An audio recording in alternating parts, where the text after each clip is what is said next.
Good morning everyone. পুৱা উঠিয়ে ইমান ধুনীয়া পৰিৱেশটো দেখা পাই মনটো ভাল লাগি গ'ল। পুৱা মানে উঠোতে 8:30 বাজিল, তথাপিও ইমান ধুনীয়া লাগিছে পৰিৱেশটো চাই। কুঁৱলী লগত চৰাই চিৰিকটিৰ মাত, মনটো ফ্ৰেছ লাগি গৈছে।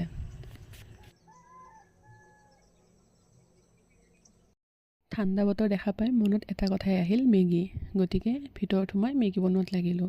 বেলেগ একো নাই, প্লেইন মেগীয়ে বনাইছোঁ। মই পিছে মেগী বনাওঁতে আগতে মছলা দিওঁ, তাৰপিছতহে মেগীখিনি দিওঁ। আপোনালোকে কেনেকৈ কোনটো আগত দিয়ে জনাবচোন। তাৰপিছত তাতে এটা কণী ভাঙি দিলোঁ।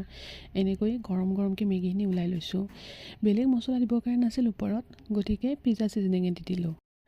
আৰু এই বাহিৰৰ ধুনীয়া পৰিৱেশটো চাই তাতে মেগীৰ আনন্দ ল'লোঁ। আপোনালোকে পিছে আজি মৰ্ণিং কি খালে জনাবচোন। Bye bye.